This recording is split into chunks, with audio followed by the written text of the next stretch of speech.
Coming up on Jerusalem Dateline, the ceasefire is over. Fighting resumes as Israel strikes Hamas targets inside Gaza. And the U.S. hits the Houthis in Yemen. And President Trump issues a stern warning to Iran. Plus, Cindy Jacobs' prophecy about big changes ahead for the Middle East. And Jerusalem's Purim parade, celebrating the survival of the Jewish people. All this and more on this edition of Jerusalem Dateline. Hello and welcome to this edition of Jerusalem Dateline. I'm Chris Mitchell. Well, it's back to wartime. Early Tuesday morning, Israeli warplanes began striking Hamas targets inside Gaza. This came on the heels of the U.S. warplanes pounding of Houthi rebel targets in Yemen over the weekend. The Trump administration also warned Iran to stop funding their proxy army or suffer the consequences. Here's the latest. Dozens of U.S. airstrikes and missile strikes on Houthi targets over the weekend in Yemen left at least 50 people dead, the rebels claim. National Security Advisor Mike Waltz says Houthi leaders are among the dead. This was an overwhelming response that actually targeted multiple Houthi leaders and took them out. The attacks came after the Houthis warned they're about to start hitting ships in the Red Sea and other nearby waters again. Since the start of the war in Gaza, the Houthis have disrupted global shipping and cost billions of dollars with attacks on commercial ships in the Red Sea. They've also targeted U.S. warships. U.S. Defense Secretary Pete Hegseth on Fox News. 4 months ago, when we sent a ship through, it was shot at 17 times. Ships haven't been able to go through for over a year without being shot at. Freedom of navigation is basic. It's a core national interest. On Truth Social, President Trump declared, "No terrorist force will stop American commercial and naval vessels from freely sailing the waterways of the world." Trump also warned Iran to stop backing the Houthis, writing, "Beware, because America will hold you fully accountable, and we won't be nice about it." U.S. Secretary of State Marco Rubio says America is doing the world a favor. What we can't ignore, and the reason why the president mentioned Iran, is because the Iranians have supported the Houthis. They've provided them intelligence, they've provided them guidance, they've provided them weaponry. The Iranians are defiant, claiming the U.S. and its allies are panicking in the face of Muslim nations standing together. The Houthis warned they will retaliate and claim to launch drone and ballistic missile attacks against a U.S. carrier in the region. But the Navy denies the attack and said they did not come near any U.S. ships. Julie Stahl, CBN News, Jerusalem. The attacks lit up the night sky over Gaza with dozens of explosions. Israel says it's killed a number of Hamas leaders. Hamas claims hundreds of Gazans have been killed and wounded. Israeli Prime Minister Benjamin Netanyahu gave the order overnight, stating the aim is to achieve the war's objectives, including the release of all of our hostages, both the living and the fallen. The cabinet approved the decision after Hamas repeatedly refused to release the hostages and rejected proposals presented by President Trump's envoy, Steve Witkoff, and other mediators. What we have seen them do is prepare for a terror attack against our troops in Gaza, but more importantly, against our civilians in the communities outside of Gaza and the Western Negev. What we did is we took a preemptive strike on those terrorists, specifically those commanders, and on terror targets, removing those threats, and basically saying we will not accept this. President Trump was informed of the plan beforehand. The Trump administration and the White House were consulted by the Israelis on their attacks in Gaza tonight. And as President Trump has made it clear, Hamas, the Houthis, Iran, all those who seek to terrorize not just Israel, but also the United States of America, will see a price to pay. Israel's new chief of staff, Eyal Zamir, oversaw the operations alongside the head of the Shin Bet, Ronen Bar. Earlier in the week, Netanyahu announced he plans to fire Bar, the head of the nation's most powerful intelligence agency, over internal disagreements. That would be unprecedented in Israel's history. The attacks now dramatically change the situation between Israel and Hamas after several weeks of ceasefire and negotiations. The two sides' bottom line demands are contradictory. Israel insists the war can't permanently end till Hamas frees the hostages, disarms, and gives up governing Gaza. Hamas refuses to lay its arms and give up power. It says it won't release the hostages till Israel ends the war and withdraws its troops. Hamas is now issuing threats against the captives, saying in a statement that ending the ceasefire is, quote, exposing the hostages in Gaza to an unknown fate. However, the hostages are Hamas's only real bargaining chip, and if they're all killed, there'll be nothing left to keep the IDF from going all out to destroy the terror group. All this comes as the U.S. continues strikes at Houthi targets in Yemen to end their attacks on shipping in the region. Today, the operation continues, and it will continue in the coming days until we achieve the president's objectives. President Trump is now giving Iran, the Houthis' main sponsor, a tough warning. He posted on Truth Social, every shot fired by the Houthis will be looked upon from this point forward as being a shot being fired from the weapons and leadership of Iran. And Iran will be held responsible and suffer the consequences, and those consequences will be dire. Okay, Lieutenant Colonel Nadav Shoshani, thanks for joining us. Can you tell us about the operation that began last night? Well, as we have been in this situation since October 7th, fighting this terror organization, genocidal terror organization, we've been in this situation for a few weeks where there have been attempts at negotiation to release the hostages, and Hamas has showed no interest in releasing those 59 Israeli hostages, innocent civilians in Gaza. What we had yesterday was an aerial campaign, and aerial strikes against specific intelligence-based targets.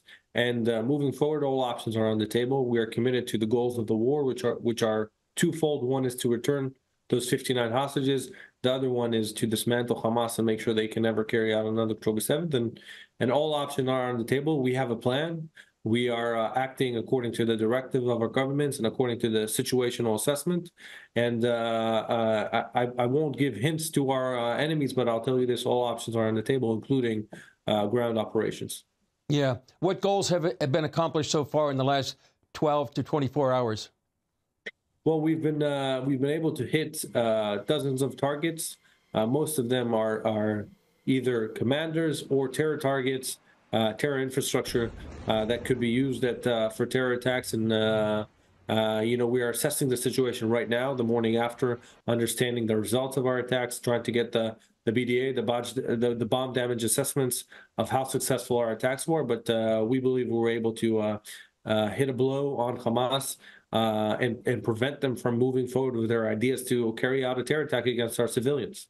So if I understand right, the operation has just not completely over, but it is in a pause right now? Well, we had maybe more condensed and multiple strikes during the night, but we are still operating against Hamas for two reasons. We have two goals, and those two goals are not happening, and we have to act to make sure they happen.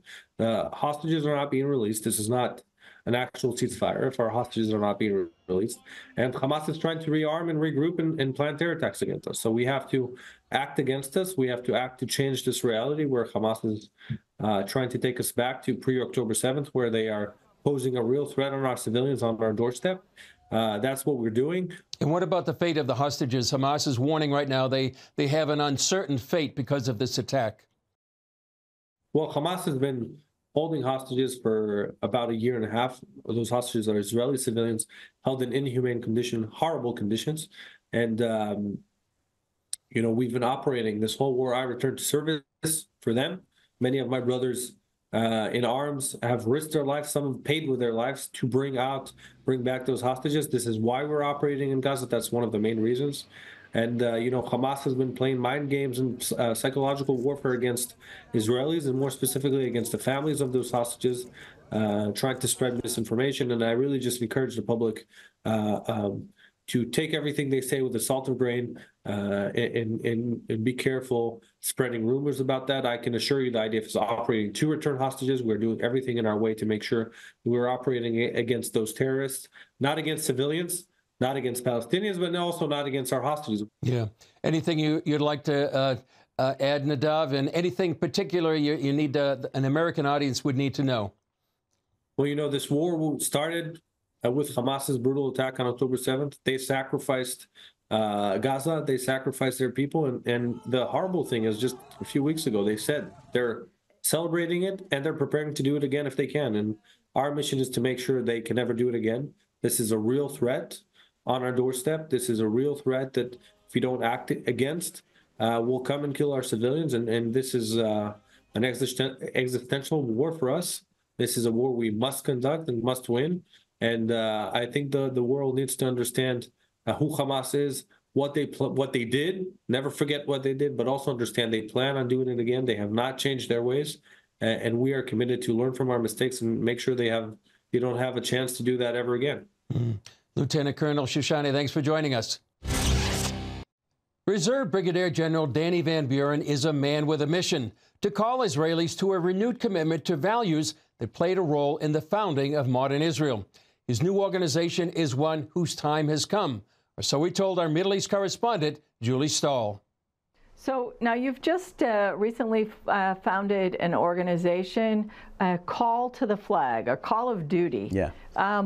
What is that all about? What is the Call of Duty? I think what we have witnessed here in Israel, and I think it goes the same goes in the U.S., is the fact that there is a major collision between progressive values and conservative values. Mm-hmm. And it was reflected here in Israel, I think around 2 years ago, since this current government came to power, in a conflict over the judicial reform. And I think the question was not really the question of judicial reform. The question was the collision between these two values. And I think from one hand, you see people who support only individual rights, and and they are dismantling the core values of the Israeli society, whether it will be the religion or the nation or the flag, or hence the name, by the way, mm-hmm. Or the even families.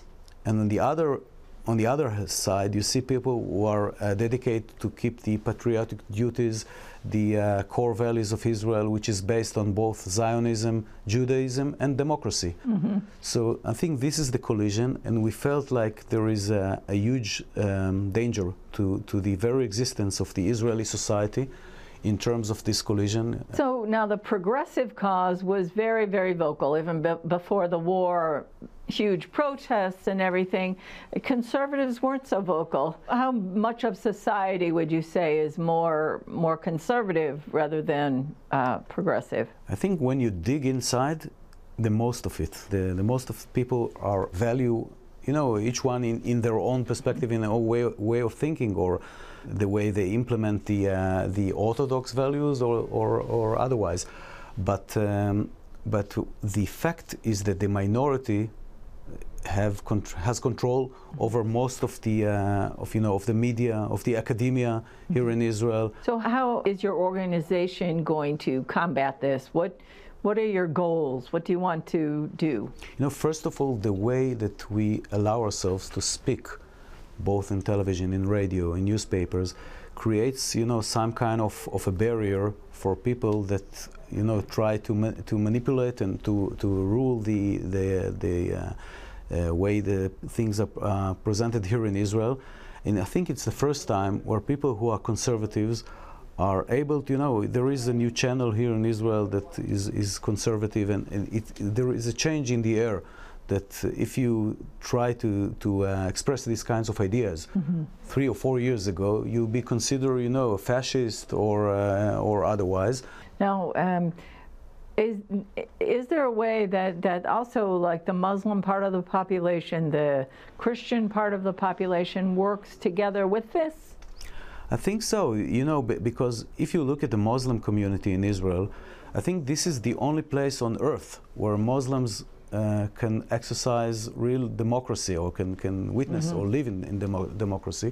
And I think this is a good motivation for all of us to work together, because if you believe in the state of Israel as a democracy and as a place that allows people to exercise their own belief, mm-hmm. then you have to support the way the Israel has to exist, and this is by maintaining its basic Judaism, the identity, and the Zionism, and this doesn't oppose Christians or Muslims. Mm-hmm. This can work together. Yeah, and we've seen that even with the Druze community, how sure. much they really are glad to be part of Israel. Yeah, they are patriotic. Yeah. Well, thank you very much, Danny Van Buren, for joining us, and B'Hatzlacha, success to you. Thank you. Proverbs 18:24 says, "There is a friend that sticks closer than a brother." Some Christian leaders came to Israel recently to demonstrate that kind of friendship. They also had a meeting with Prime Minister Netanyahu. Pastor Mario Bramnick filled us in. We came to Israel for various things, but the most important thing is it was our Israel launch of our new organization that we established in September called the Conference of Christian Presidents for Israel.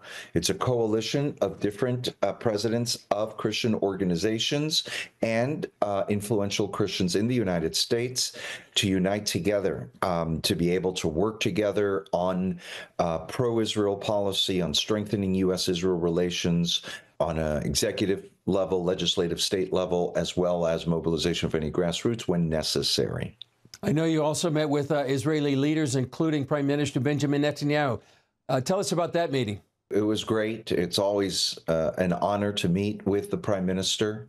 First, we weren't sure if we'd be able to meet with him because of him having to be all day in court with those cases, those unmerited cases, 2 to 3 times a week. But one evening after he was in court, he did meet with us, was very, very gracious. We spoke about our launch of the Conference of Christian Presidents, and we had a lot of things on our minds, a lot of different policies that we felt were very important, and I was wise. Instead of speaking, I said, "Mr. Prime Minister, what can we do to help you in Israel?"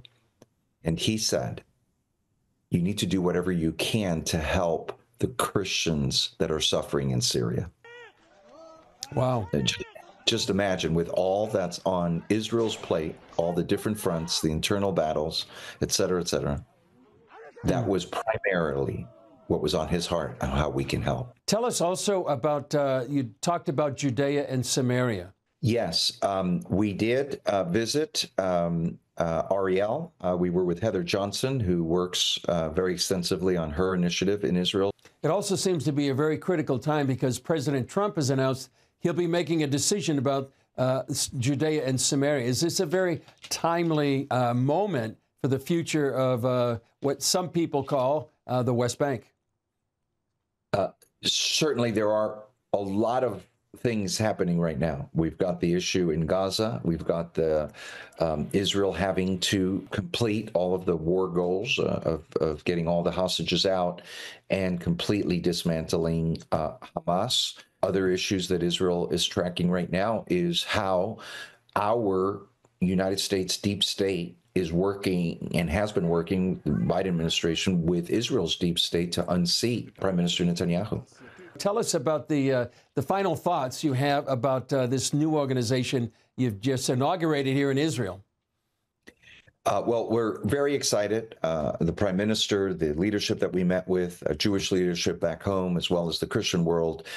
There's many, many great organizations in support of Israel doing great work. And we think that as we coalesce as one, we'll have a greater voice, greater impact on strengthening the U.S.-Israel relations, on blessing Israel, on combating anti-Semitism.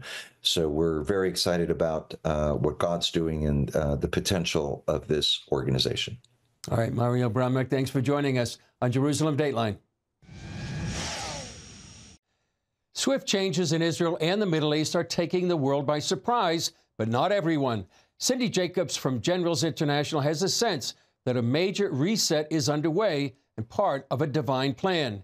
Here's our recent conversation. Tell me what the Lord is sharing with you. We know that Israel is God's timetable, you know, really the clock of the world. And so I think that what the Holy Spirit wants to do is give a reset to Israel and Gaza. And everybody thinks that can't happen. I mean, in the natural, it just looks impossible. But God's got a plan. God's got a plan for the Middle East and to bring a move of God like we cannot imagine. But, of course, Satan always wants to, you know, throw a monkey wrench in there. But I think even what's happening in Syria is remarkable, although we're concerned, about some aspects of it.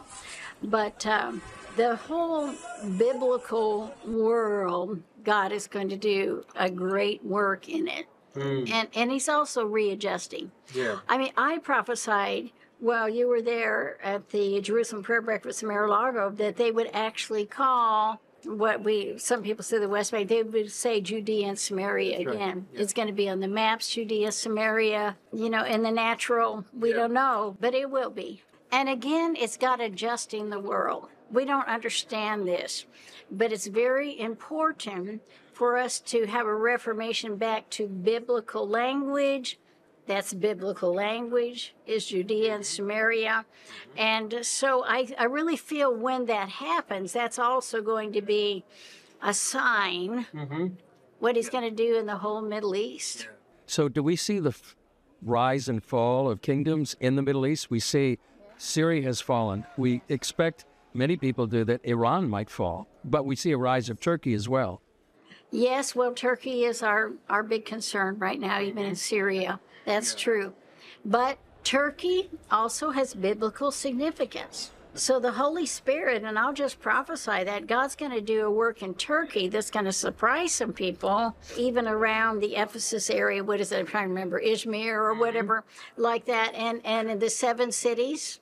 Of Revelation? Of Revelation. Yeah, God is readjusting to biblical language. God is readjusting to biblical sites. And a lot of people are just going to be shocked. I know Turkey looks gone in a way. We love Turkey, and the Turkish people, but God's got a plan.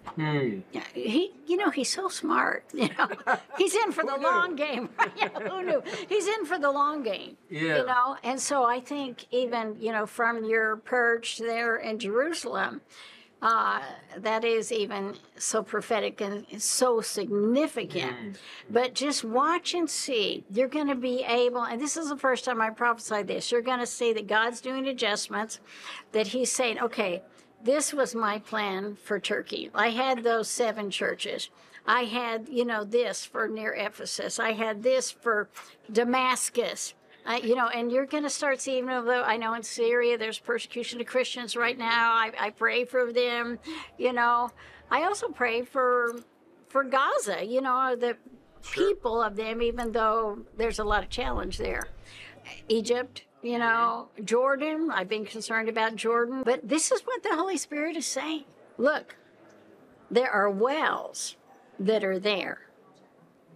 And I'm going to activate those wells. I'm going to activate biblical wells, and people will say it's impossible, it can never happen, but it's going to happen. Speaking of reclaiming a biblical heritage, Jerusalem's celebration of Purim this year was especially meaningful. As Israel fights for its existence, the story of Queen Esther toppling evil forces resonated with all Israelis. Thousands participated with gusto, like an act of defiance that said, "We're still here." Take a look.